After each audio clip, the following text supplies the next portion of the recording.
Hello, everyone, and welcome to Bravo Tea with the Stay at Home Mom. I'm Erica, and I'm ready to talk all things Bravo. Welcome back, everyone. This is my last episode of the year. I can't believe it's already going to be a new year. I'm excited. We're going to get some good shows right away. We got Vanderpump coming back in the new year, January 30th, and then close behind that in the spring, we're going to have The Real Housewives of New Jersey, which is one of my favorites. So I'll be excited for that. But I thought for this last episode, we would just talk about the bombshells of 2023 on Bravo. Now, keep in mind, I don't watch every single show. So I'm going to say the bombshells that I think are the biggest. But I'm sure there are some other ones. And I think in the new year, I'd like to start watching some new shows. So if you guys want to write to me like shows I should be watching, I would love that. I would love to start Salt Lake City, definitely. And I'd like to do Miami. I watched Miami like a long time ago, but I need to catch back up on that, I feel like, and get into it now in the new year. So I think the most major one of the whole year was March 3rd, 2023, Scandoval. Does not cover it, bitch. Diabolical, demented, disgusting, subhuman. Start getting a better vocabulary to describe your actions. Because Actually, selfish does not cover it. I feel like my actions are human. It's Not exactly at that. all. No, not at all. Totally unhuman, totally disgusting. So as we know, Ariana was cheated on by Tom Sandoval of 9, almost 10 years being together. They share a house together. And it was not with a stranger, of course, a best friend / co-worker to them all, evil Raquel, who we know is not joining us for the new season, which is kind of goofy. I think she should have. Instead, she did Reality Reckoning with Bethany, which did nothing positive for her. But that rocked our world in March, and man, thank God those Bravo cameras were in Beverly Hills nearby filming The Real Housewives, because they shot on over to all the houses, and we got some real-time video footage of that, so that was pretty cool. That we got to watch it as it happened, and they hurried up and edited it. And then, of course, the reunion was pretty intense, but you know what? They deserved it. So that rocked our world on March 3rd. May 8th, we had Kim and Kroy filing for divorce. But as we know, they are still not divorced. They go on a roller coaster. And current day, they are calling the cops, or their kids are calling the cops all the time on them. I actually posted a video the other week from TMZ of some body cam footage of the Atlanta police. And it's sad if the kids are calling the cops. But for Christmas, he also posted a picture and said missing 2. And he was referring to Kim's 2 older daughters, not her, from the picture. And I don't know why somebody won't move out of that house. I also don't understand how they still live in the house, because apparently they're totally broke and selling all their stuff. So maybe in the new year they'll finally get divorced, or somebody will move out of that house. I kind of have a feeling no one's moving out, because then they could use that against the other person of the selling of the house. So it's just unhealthy for the kids, though. He needs to go live in the garage or something. I don't know. Or like sleep in the driveway. And then, of course, another bombshell, Kyle and Maurizio, July 3rd, announced their separation, which that was crazy. So I thought the Scandoval was crazy, but I kind of could see that from them. I never, ever saw Kyle and Maurizio separating. They've been together for almost 30 years. They have their daughters together. They always have seemed happy on the show. That was pretty crazy for me to hear. And then we, of course, got rumors of the Morgan Wade stuff. Still to this day, they're still separated, but still living in the house. That's also strange. I don't think they'll ever formally get divorced unless one of them does want to get remarried, but I don't really think one of them will get remarried. But I don't know if Kyle and Morgan are actually like having a love affair. I don't know if she just has a big crush on her. That's more what I'm gathering now, but at this point they've denied it so much they couldn't be together. It'll have to be a secret forever if they really are. Another breakup, we got September 14th. Carl called off the engagement between him and Lindsay. What have you done for me? I haven't done anything. Nothing. All the things I do for you. What are you talking about? How many sandwiches have you made for me? No sandwiches will be made for Carl. And no, that was not actually Carl. That was her ex-boyfriend. But every time I think of Lindsay having a fight with the guy, I literally only think of that scene with the how many sandwiches have you made for me. So that's why I just had to throw that in there. But yes, September 14th, he called off their engagement. She said she was totally blindsided. Total jerk move. He called the Bravo production squad, had them come in, film it. He definitely knew he was going to do it because she said on a podcast that I listened to like a couple months after that he kind of ignored her. So they lived together and he was kind of ignoring her and then like going in another room and she's like, what's going on? And then she's like, they texted me the other day and said they want to film with us. Do you know what that's about? And he just like didn't answer the text. And that's so terrible. So she has now come out saying that this coming summer, so summer 2024, she does not want to be in the same house with him for Summer House. She does not want to film with him. And I understand that. People are like, oh, I call her bluff because Ariana said that about Tom, but look at them filming together. And it's like, they choose to live in the same house together, but they really never see each other. But for Summer House, they all have to live there. Like, there is no choice. That's how their show is. They're all in a house for the summer. Whereas Vanderpump, they don't all live together. Tom and Ariana just happen to choose to live together. But she is choosing to do that. And I feel like they're both so busy that she never even stays there. And they have go-betweens to even socialize with that. But Lindsay is saying she does not want to live in the house with him. I could see, like, let's get a different house and let's get, like, a giant guest house and, like, her, Danielle, and somebody else live in that giant guest house together. And they could still film the show. But if I had to pick one or the other, I would like Lindsay to stay on the show because we need a hot hub summer. We need a single Lindsay tearing it up in Montauk, however you say it, with Danielle. And Carl has no personality without the drinking. It's great that he is sober, but I don't really like him on the show. He's boring. So if we have to pick one, I just want Lindsay. Then a couple days later, September 17th, get Shannon Beador getting a DUI. She had been at John Jansen's house, her former boyfriend of 3.5 years. Now, they had broken up November of 2022. So they had been, like, not together for a long time.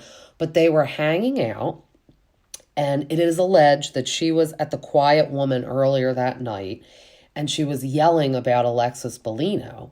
She left there, went to John Jansen's house. The neighbors said they were yelling, and then she stormed away. Shannon storms Beador out the door into her car, drunk, not a good move, with Archie the dog, not safe, and literally crashed into someone's house, not safe.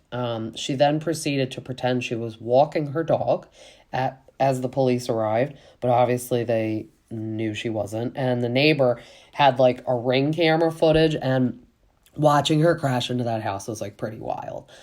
But yes, she got arrested, got a DUI. Then we fast forward to November. Alexis Bellino and John Jansen are now dating. So after BravoCon, she came out and helped give Vicky the Lifetime Achievement Award. And then all of a sudden they're dating. Obviously, John Jansen is a Real Housewives of Orange County chaser. He's the new Slade Smiley because Slade dated Joe back in the day and then had hooked up with Lori, who was on Orange County season 1 with Joe. And then now, current day, he's with Gretchen. So it's like, obviously, he just has a fetish for the Real Housewives of Orange County. But John Jansen ain't too far behind him. So Alexis used to be on the show. She was not on the show at the same time as Shannon. But I have heard rumblings that she is going to be on the upcoming season. And poor Shannon will need to be in a mental institution for that. I mean, I think it's terrible they're dating. I think it's weird. It's like, how do you people even know each other? I mean, I hear like Newport is pretty small, so maybe they had common friends, but it just seems ironic that she's all of a sudden at BravoCon this year, and then like weeks later they start dating.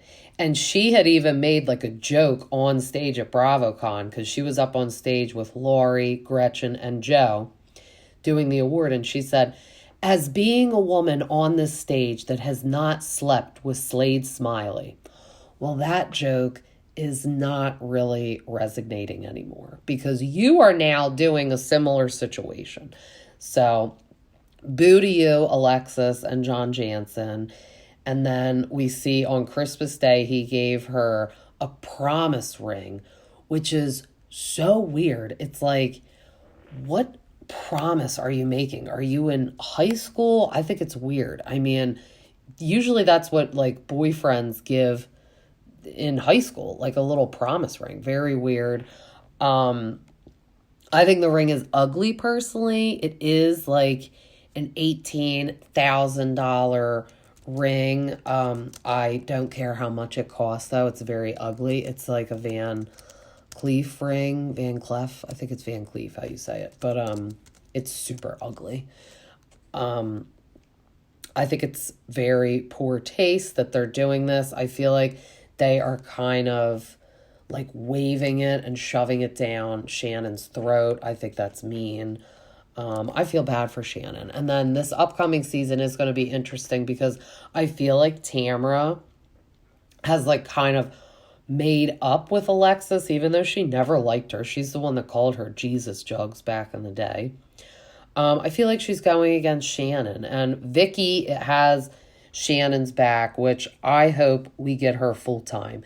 She has come out and said that she will not be on the show unless she has a full-time role. She's not coming back as a friend of, which I agree, good for her. Don't just have them use you. I feel like Vicky is great TV. I hope they will just give her a salary because of all the drama that's happening. I think we need Vicky, because we need someone in Shannon's corner also. Like, I feel bad. The poor woman, I feel like this season will do Shannon dirty, and she may want to hang it up after that, but who knows?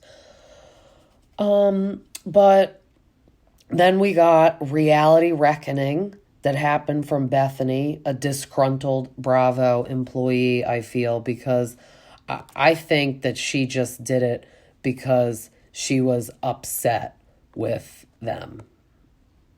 I'm going to take down NBC, Bravo. And that's exactly what she did. She's just taking them down with that Hulu special I saw her interview. She's totally biting the hand that feeds her, because it was in the gossip that she had pitched them a show idea about like doing like a Real Kids of Connecticut or something. So she lives in Connecticut basically now. And she wanted like it to show like rich people's kids, I guess. So her kid being one of them. And she probably would have been like an executive producer and she would have been on the show. But they turned it down. And then all of a sudden she's doing Reality Reckoning and reaching out to wounded birds like Raquel. Nene Leakes had kind of got jumped on the bandwagon, but then she did take all evidence down from her social media that she did all that. So I think Nene is regretting that she did that, because maybe she's like, I don't want to shoot myself in the foot. I may want to be on Bravo. I see these Ultimate Girls trips. I mean, they get $250,000 on these Ultimate Girls trips for just the week. It's just 1 week of filming. You're on a plush vacation. I mean, you see where everyone's going, except all the OGs, the fired OGs, they got to go to Dorinda's house. I mean, that was still like fun, and just for a week, getting that much money would be great. But everyone else is going to like exotic islands and stuff, and they're just going to Dorinda's house. But maybe Nene's like, I want to go on an exotic trip and fight with people and get $250,000. I would too. I mean, I think the salary for some of these people, I'm interested. I feel like they are all getting a little greedy. They know their worth. I think the one thing out of Reality Reckoning that I did agree with is none of them get residuals. So that is fascinating. All the reruns, all of the side outlets like Peacock streams all their shows, and then all these memes. So if you go on social media and they're using Teresa Giudice flipping the table and like really iconic stuff, they don't get any money from that. So that is the one thing that I feel like should change.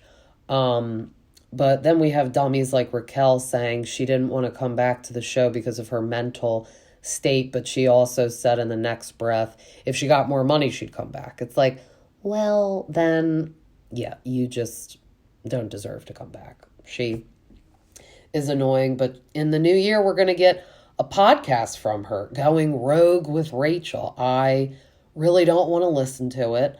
I may listen to one just so I can report on it on here, but it's going to be tough and it's going to make my ears bleed. I'd rather listen to Tom Sandoval's podcast, because I think in the new year, what we're going to see also is people forgiving him.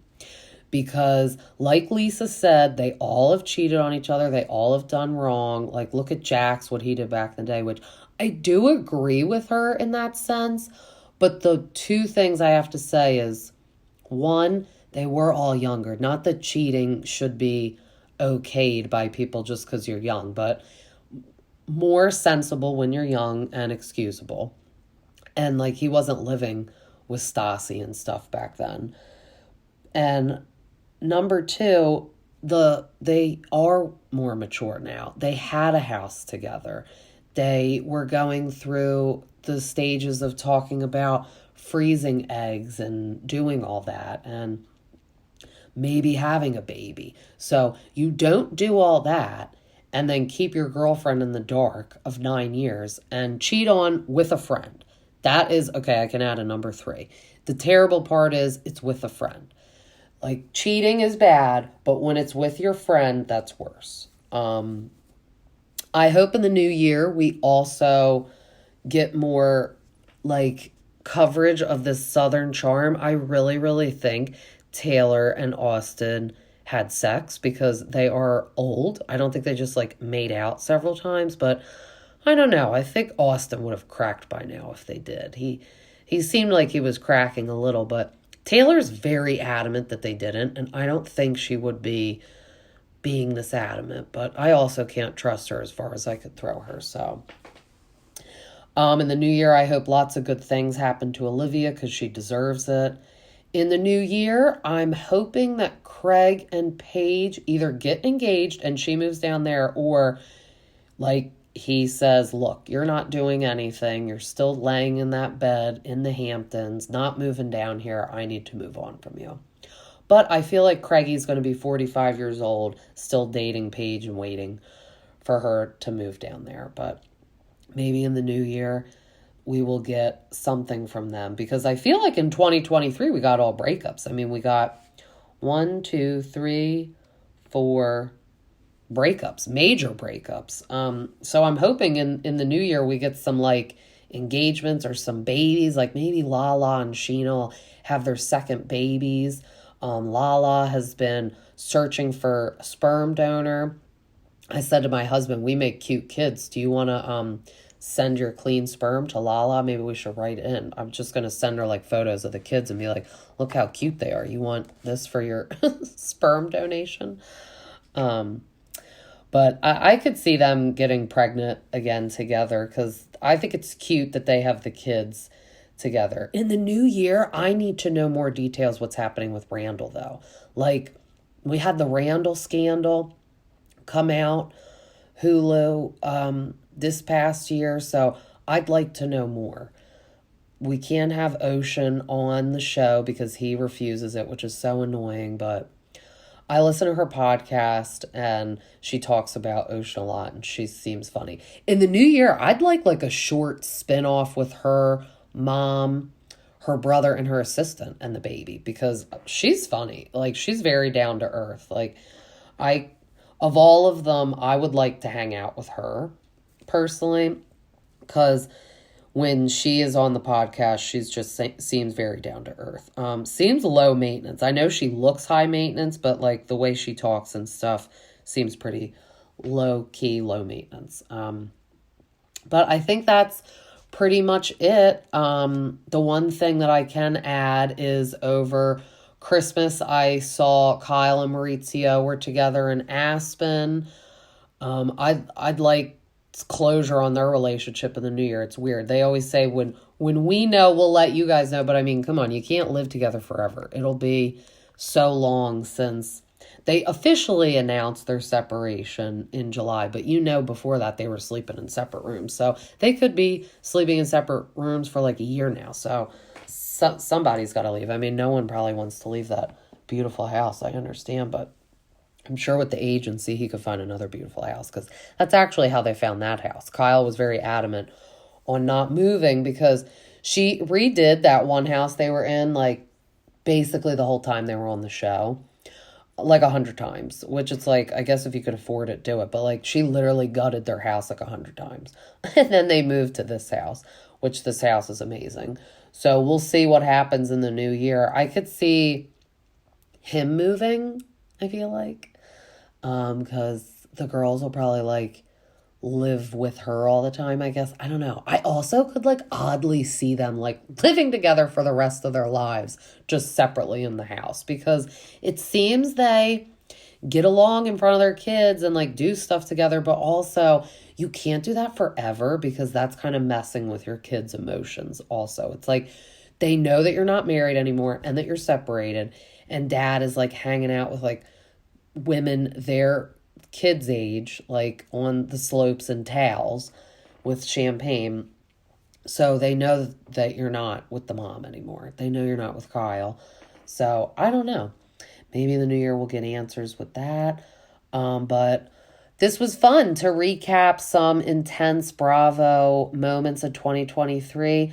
I just want to say I was so excited to start my podcast. I've only been doing it for about 2 months now. So in the new year, I would love to get more followers. I have some plans up my sleeves to get some special guests and special interviews in the new year on. I would like to start up my YouTube channel also.